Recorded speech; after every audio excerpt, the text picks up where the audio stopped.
InnoPodcast, un proyecto audiovisual de InnoCampus Explora. Buenos días, Esteban. Hola. Muchas gracias por venir. ¿En qué área más o menos trabaja? ¿Cómo ha llegado hasta aquí? Bueno, yo trabajo en el área de tecnología electrónica y ahí diseñamos electrónica, en concreto diseñamos electrónica para misiones espaciales. Y bueno, enlazando con lo que estáis comentando, el último pedido que hemos hecho ha sido la fuente de alimentación para el instrumento PHI, que está volando a bordo de Solar Orbiter, que es una misión espacial conjunta entre la NASA y la ESA, que está volando hacia el Sol. Y lleva ya 2 años volando y en breve va a empezar ya, o está empezando ya a hacer la ciencia, orbitando alrededor del Sol para tomar las medidas. Y nosotros hemos hecho parte de la electrónica. ¿Nos puedes contar un poco más acerca de este instrumento PHI?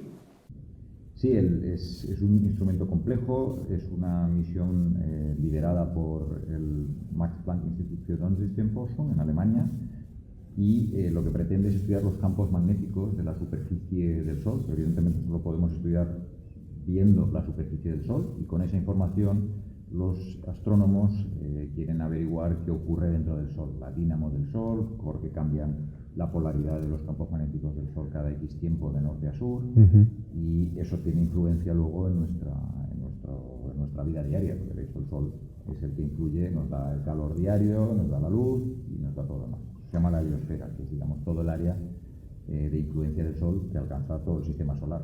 ¿Cuál ha sido el papel del GACE en el instituto en el que estáis en todo este proyecto? Bueno, el GACE es un grupo de investigación que está dedicado a las misiones aeroespaciales y fue la contribución de la Universidad de Valencia, es el que se ha encargado de hacer no solo la fuente de alimentación, que la hemos hecho junto al Departamento de Ingeniería Electrónica, la parte electrónica, sino también la parte mecánica. Hemos hecho el diseño de lo que es la caja de toda la electrónica y todo el estudio tanto de la estructura, si esa estructura aguanta, como, por ejemplo, la estructura. ¿Qué es lo que tiene que aguantar la estructura?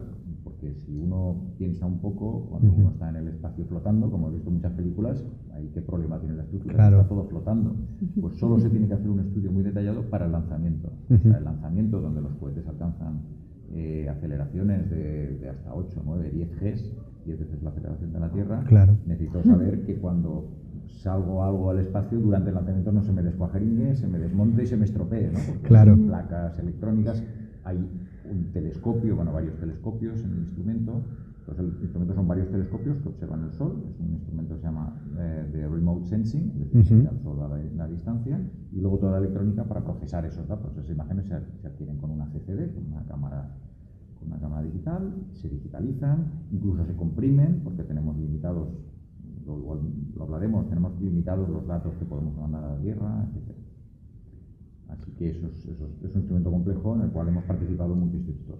En España ha estado liderado por el Instituto Astrofísico de Andalucía y en Valencia ha hecho la fuente de alimentación, la Universidad de Barcelona hizo otro Tip Controller, que es una electrónica que controla, digamos, espejos dentro de lo que es el telescopio. Alemania ha hecho parte de la electrónica también, una universidad alemana hizo el procesador, el ordenador de bordo, la Data Processing Unit, y así continuaríamos. Sí. Claro, diferentes institutos han estado participando. Al final son muchos elementos que no lo puede hacer solo un equipo. Hablando de los datos que estabas hablando, estos datos, ¿cómo los obtenemos del resto de componentes? Es decir, ¿de qué manera se integran estos datos tanto para la Tierra como para visualizar lo que queremos investigar? Por supuesto, la ciencia está ya predefinida antes de lanzar la misión. La misión, el preparar una misión de este tipo tarda más de 10 años, desde que se asume el lanzar el satélite hasta que se lanza, y que se lanza. Eso lleva, por ejemplo, que la tecnología, aunque es puntera cuando se hace el diseño inicial, cuando se lanza deja de ser puntera, porque claro, es la de 5 años, y más a la velocidad que va la electrónica. Siempre pasa. Es la que se hace lo último. A la vez de hacerse lo último, la electrónica que se lanza tiene que ser súper segura. No hay mantenimiento. En el satélite, una vez está volando, no puede decir, uy, hay que llevarlo al taller. No, está volando y ya está volando. Y uno no puede permitirse en una misión que vale más de 800 millones de euros que se me estropee por el camino, ¿no? Que me he equivocado y la resistencia que he puesto se me ha quemado. Claro. Una tontería, pero se nota. Eso cuesta. Entonces, los datos, los satélites se comunican con Tierra, tenemos que mandar desde Tierra telecomandos en los cuales decimos lo que queremos observar, hay unas planificaciones, se ponen de acuerdo, porque el satélite no es solo para nuestros instrumentos, sino el satélite lleva 10 instrumentos, tanto de 6 de remote sensing, o sea, que observan el Sol con distintos telescopios, distintos sensores, y los de in situ, que los de in situ tienen una serie de sensores externos al satélite con el que miden las partículas que van viniendo del Sol. Wow. Como es todo ciencia del Sol, todos los científicos se ponen de acuerdo e intentan compaginar porque necesitan información unos de otros, ¿no? Van necesitando información. Entonces se mandan esos telecomandos, se programa con 1 mes o 2 meses de antelación qué es lo que se quiere observar del Sol, porque el satélite va orbitando alrededor del Sol, y entonces el satélite, como es inteligente, tiene sus ordenadores, hace lo que se le manda. Esos datos que se recogen, a menudo por CCDs, por sensores, se convierten en datos digitales, como los conocemos hoy en día, y se tienen que mandar de vuelta a la Tierra. Como he dicho antes, el ancho de banda también está limitado, no podemos llegar. Entonces tenemos que comprimir ya, perdiendo el mínimo de información, comprimir la información que adquirimos con los sensores y mandarla comprimida.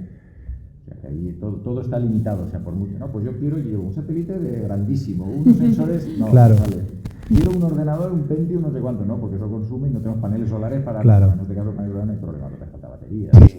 O sea, que todos son...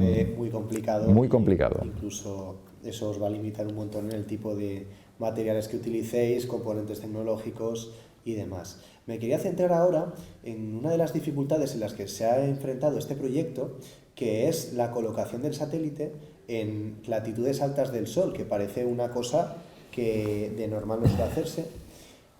Concretamente, no sé si me equivoco, estaba con aquellas cercanas a 35 grados.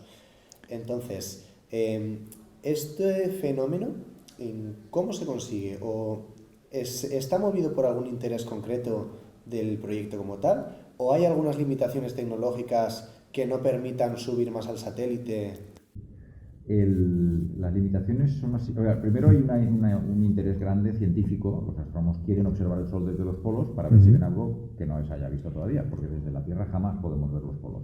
Siempre vemos el Sol. Todos los planetas están en lo que se llama el plano de la eclíptica y todos orbitan alrededor del Sol en un plano. Entonces, ver el Sol desde los ángulos, pues vemos justito, como si viéramos el... Claro. ¿no? Apenas. ¿Cómo se consigue? Bueno, se consigue con dinero, todo se consigue con dinero. Y es decir, si tú tienes bastante fuel en tu satélite para llevarlo donde te dé la gana, fenomenal, pero el fuel pesa. Claro. Si tú lo quieres poner en órbita, por cada kilo de poner en órbita, por ejemplo, un satélite geoestacionario de comunicaciones, creo que vale unos, bueno, pone Wikipedia, creo que son 10.000 o 15.000 euros cada kilo. Entonces, cuando más fuel pones, más peso llevas y más caro cuesta el lanzamiento. O sea, más complicas todo eso. En este caso, para ahorrar peso, por lo tanto con combustible, lo que se ha hecho es utilizar una forma inteligente que se llama Gravity Assisted Maneuver, que es maniobras asistidas por gravedad. Entonces se va lanzando el satélite cerca de algún planeta, en este caso Venus y la Tierra, pero el satélite a veces vuelve otra vez del Sol hasta la Tierra, pasa muy cerca, eso lo acelera y con esa aceleración se le intenta un poquito de fuel, se le desvía un poquito y entonces se le va sacando de la eclíptica de forma que orbita, digamos, de forma inclinada sobre el Sol y puede tomar imágenes tanto del polo sur como norte y sur del Sol. Eso es lo que se pretende. Lo que van a descubrir los astrónomos con eso, evidentemente lo desconocemos. Claro. Y veremos. Todavía sí que sé queda... que en lo que ya están empezando a hacer ciencia, me comentaba el astrónomo que está en el equipo que ya han descubierto nanoflares, que son fulguraciones, conocemos las grandes, que nos llegan las tormentas solares aquí, y unas muy pequeñitas, que lo llaman incluso campfires, como fuegos de campamento. Científicos para poner nombres son muy imaginativos, y esto no se había observado hasta ahora, ¿no? Y estamos estudiando a ver qué influencias tiene, con qué se puede sacar, o sea que sí que se van descubriendo cosas.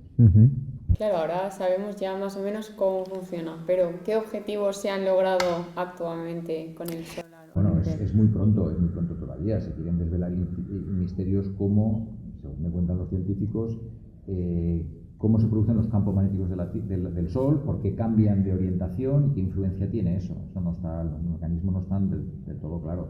Hay un gran misterio que ya los astrónomos solares los tienen sin respuesta desde hace ya más de 25 o 30 años, y es la temperatura de la corona solar. O sea, uno pensaría, como pasa en la Tierra, que la mayor temperatura del Sol es en su interior. Conforme uno va saliendo hacia afuera, va enfriándose el Sol. Y eso es así hasta que llegamos a la superficie.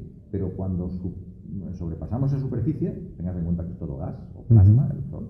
Cuando pasamos la superficie está la corona solar y la temperatura de la corona solar son millones de grados. Claro. O sea, en el Sol hay miles de grados, 10.000, 15.000, 50.000, pero en cuanto sale del Sol la corona llega a millones de grados. Y eso no sabe por qué, es lo que viene. Y eso se tiene todavía que intentar encontrar una explicación. Hemos encontrado. Así que esos son uno de los misterios que se quieren resolver. Aún no se han resuelto.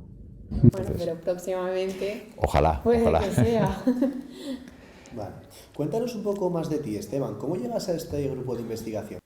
Bueno, yo estudié física, termino la carrera, hago la tesis con el profesor Bebé en el Departamento de Ingeniería Electrónica y entre medias tengo la oportunidad de conseguir una beca que daba el Ministerio de Educación y Ciencia en la Agencia Espacial Europea. Una beca de especialización y tuve la gran suerte de poder pasar 2 años, una beca durante 2 años en Holanda, en el centro tecnológico que tiene la ESA, Sí. y pues ahí aprendí todos los temas de electrónica de potencia, pero era mi línea de investigación y ha sido mi tesis aplicada a espacio, y además en un entorno realmente donde se cuecen Claro. las cosas, donde se hacen las cosas, ¿no? De hecho, siguen habiendo becas, no sé si el Ministerio, creo que el Ministerio ya no da esas becas, pero la propia ESA tiene un programa de becas para hacer una estancia de al menos 1 año, una vez acabado el máster en la Agencia Espacial Europea. Animo a todos a que consultéis la Podríamos ir tú y yo. Sí, podríamos probarlo. la web de la ESA, y además no es para hacer solo electrónica de potencia, sino todo. Cualquier cosa. Electrónica de potencia, comunicaciones, o sea, el abanico es muy, muy, muy amplio, ¿no? Y es una experiencia, yo creo que inolvidable. Eso me llevó a entrar en este campo, que es complicado, porque hay todo muy caro, hay mucha gente que quiere participar, hay pocos fondos, pero bueno, eso es como todo, ¿no? Y bueno, pues una vez ya entras, consigues ya tener una experiencia, eso se valora mucho, ¿no? Yo ya puedo decir que tengo experiencia de vuelo, porque nuestro equipo ha hecho una cosa que ha volado, y eso no lo puede decir mucha gente, ¿no? Entonces ya sabes, conoces una serie de detalles que bueno, pues tiene un gran valor, ¿no? Y bueno, a partir de ahí volví de la beca, de la tesis, entré de profesor y bueno, he ido haciendo carrera dentro de la universidad, como la mayoría de mis compañeros en la universidad, ¿no? Eso es un poco el... ¿Nos queda alguna pregunta más? Yo creo que, al menos por lo que he investigado, eres catedrático. ¿Cómo hemos llegado hasta ahí? Porque a lo mejor alguno de nuestros oyentes se lo pregunta. Si a alguien le interesa hacer una carrera investigadora dentro de la universidad, hoy por hoy, conforme están definida la trayectoria, es acabar el máster. Una vez acabar el máster, hacer una tesis doctoral, hacer un tema que más te guste, pides información al grupo de investigación, lo que más te guste, haces una tesis doctoral.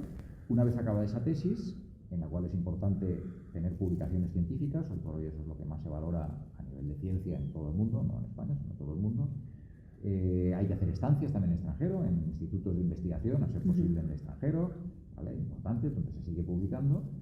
Se debe entonces pedir una acreditación. Cuando uno tiene un currículum ya suficientemente sólido, manda a ANECA, que es una agencia de acreditación española en Madrid, manda su currículum. Existen también autonómicas que también te pueden acreditar, también lo puedes hacer en la BAP, que es la agencia valenciana. Se acredita uno primero al profesor ayudante doctor. Con esa acreditación ya se puede presentar a concursos cuando salen plazas, o sea, no cualquiera se puede presentar, sino primero tienes que tener esa acreditación y una vez que te permite presentarse a esa plaza. Una vez estás acreditado, puedes ganar esa plaza de profesor, ya empiezas a coger experiencia docente, das clase, entonces sigues investigando, escribiendo artículos, sigues haciendo tesis, sigues teniendo experiencia docente y te acreditas a la siguiente figura, que es contratado doctor. Una vez te acreditas eso, sigues haciendo carrera y entonces te tienes que acreditar. El contratado doctor es un contrato laboral en la actualidad permanente, indefinido, pero es contrato laboral. Ya te acreditas al profesor titular, es funcionario, y entonces ya sale la oposición, que cualquiera se puede presentar, pero hasta que no estás acreditado no te puedes presentar. Entonces puedes solicitar a la universidad, que te promocionen, sacan esa plaza a concurso público, compites con todo el mundo, y bueno, pues si ganas esa plaza, pues ya sigues eso, luego te acreditas a catedrático y que te promocionen y tal. Claro. Es un camino largo y tedioso. Y así... Bueno, hay que seguir esforzándose. Claro. No paras nunca.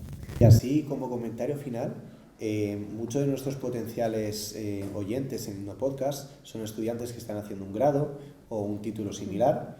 Entonces, Esteban, ¿animarías a la gente a hacer una carrera investigadora? Si les gusta lo que es la investigación, si tienen curiosidad por la ciencia, por cualquier aspecto de ese tipo, sin duda, yo los animaría, siendo conscientes que es una carrera que hay que esforzarse. Pesada.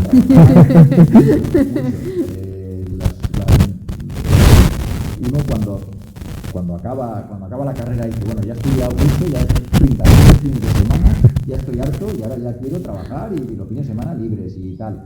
Si haces carrera investigadora, eso no va a ser. No va a pasar. No. Vas a seguir trabajando todos los fines de semana, todas las tardes, todas las noches y mucho tiempo. Es verdad que la recompensa es trabajar en cosas punteras, tener una flexibilidad de horario, de libertad para hacer cosas mucho más grande. Bueno, yo me parece gratificante, pero eso es una decisión personal. O sea, que vas a seguir trabajando el resto de tu vida contra el reloj y sin tener horarios. Eso sí que lo aviso. Pero bueno, eso lo tiene que valorar cada uno. Bueno. Genial. Pues bueno. Yo tengo una pregunta extra, si me lo permites. Permiso concedido. Vale, antes habíamos hablado de cajas electrónicas, que es lo que habéis hecho vosotros. Yo, como ingeniera que estoy aquí en la Universidad de la ECHE, sí que tengo un poco de curiosidad de qué es lo que lleva dentro o qué es lo que habéis hecho ahí para que funcione y para poder llevarlo fuera. Porque sin vuestro trabajo no se podría haber hecho nada. Efectivamente. Nosotros, nuestro grupo de investigación, lo que hace es electrónica de potencia. Y en particular estamos bastante especializados en electrónica aeroespacial. La fuente de alimentación es la que recoge la energía o recibe la energía del bus del satélite. El bus del satélite coge la energía de los paneles solares, tiene sus baterías y luego distribuye energía a los instrumentos. Nosotros hacemos la fuente de alimentación que coge los 28 voltios, en este caso, del bus y lo convierte en las tensiones que necesita el procesador de a bordo, que son los 3,3 voltios, los más menos 6 y pico en este caso, más menos 14 voltios y más menos 60. Entonces vamos distribuyendo, generamos distintas tensiones y las distribuimos. Y eso en unas condiciones con componentes que pueden volar. No todos los componentes pueden volar. Si tú ese iPad lo llevas al espacio, probablemente a la semana ya no funciona absolutamente, porque hay radiación. Exacto, efectivamente.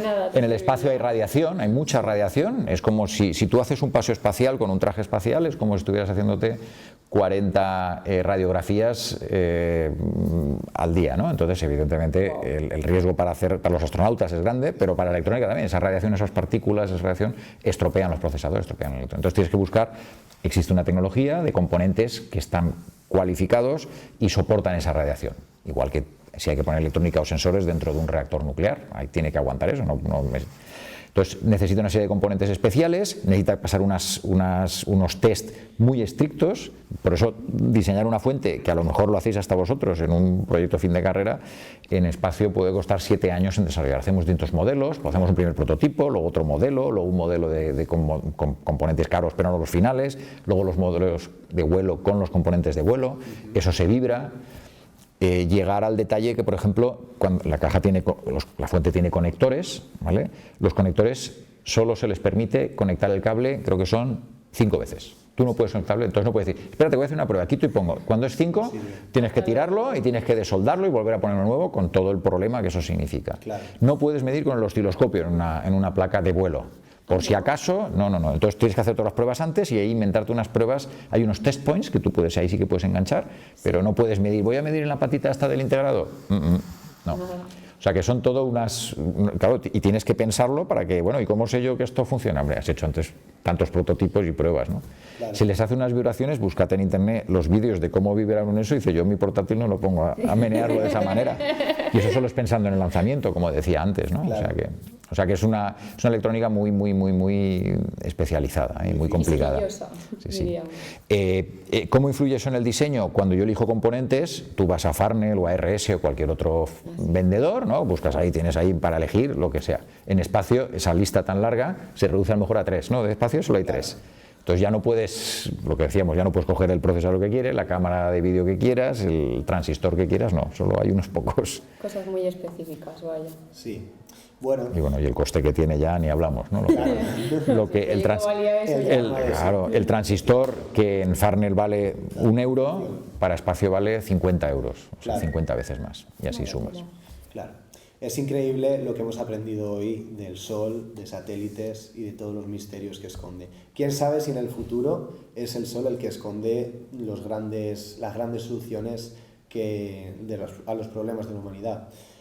Esteban, muchísimas gracias por venir. A vosotros. Ha sido un placer, de verdad. Y a los que nos escucháis desde casa, recordaros, tenemos redes sociales, seguidnos en Instagram, en Twitter, en Spotify, en TikTok, en todos lados. Muchísimas gracias por escucharnos y nos vemos en otro episodio. Gracias a vosotros. Buenos días. Síguenos en las redes sociales @innocampus.uv.